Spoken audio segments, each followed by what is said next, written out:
Hinduism को बदनाम करने के लिए सती रिचुअल को हिंदू थियोलॉजी से जोड़ा जाता है, जबकि हिंदू थियोलॉजी में ये कहीं नहीं लिखा कि औरतों को सती करना जायज़ है। जैसे कि इस्लामिक थियोलॉजी में वाज़े तौर पे लिखा है कि औरतों को सेक्स स्लेव बनाना, उनके साथ मारपीट करना जायज़ है। अगर हम हिस्ट्री को स्टडी करें तो ना सिर्फ हमारे भारत के खित्ते में बल्कि ईरान में भी सती रिचुअल परफॉर्म होता था, और उसकी शुरुआत तब हुई थी जब अरब मुस्लिम इन्वेडर्स ईरान में आए थे। वो औरतों को ना सिर्फ सेक्स स्लेव बनाते थे बल्कि वो उनकी डेड बॉडीज का भी रेप करते थे। और इस ह्यूमिलिएशन से बचने के लिए ईरानी औरतों ने पहाड़ों से छलांग लगाना शुरू की थी, जिसको सती का नाम दिया गया था।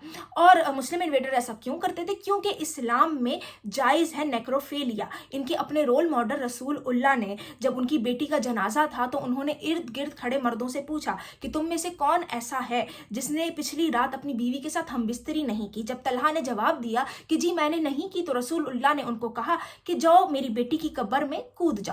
और ना सिर्फ ये बल्कि रसूल उल्लाह ने खुद ये अमल किया था फातिमा बिन असद के साथ, जो कि अबू अली तालिब की वालदा थी। उनका जब जनाजा हुआ, उनकी जो डेड बॉडी थी उसकी कमीज उतारी गई थी और रसूल उल्लाह खुद उसकी कब्र में कूद गए थे और उनके साथ उन्होंने सेक्सुअल इंटरकोर्स किया था और इस बात का खुद इकरार किया था रसूल उल्लाह ने। इन सारी चीज़ों के रेफरेंस मुसलमानों की अपनी किताबों में मौजूद हैं जो उनके अपने मुस्लिम ऑथर्स ने लिखी हैं।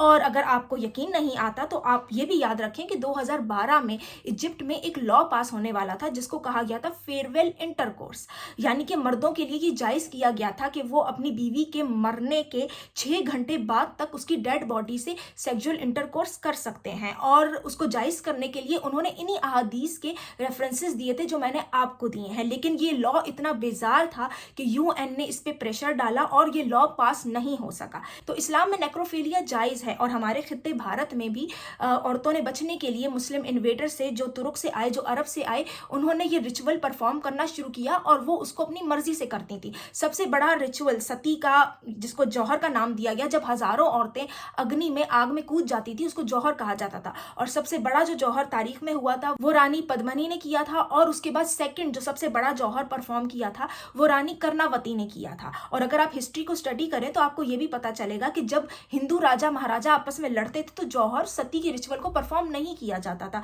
क्यों? क्योंकि औरतों को ह्यूमिलिएट नहीं किया जाता था। ये सिर्फ मुस्लिम इन्वेडर्स के अंदर ही ये मोटिवेशन थी कि वो ना सिर्फ लूट मार करेंगे बल्कि जो औरतें बच जाएंगी उनके दुश्मनों की, उनको वो लौंडियां बनाएंगे, उनकी नीलामी करेंगे। ना सिर्फ ये, उनकी डेड बॉडीज के साथ भी रेप करेंगे। तो इस मोटिवेशन को खत्म करने के लिए भी राजपूत औरतों ने वॉलंटरीली ये रिचुअल परफॉर्म करना शुरू किया था।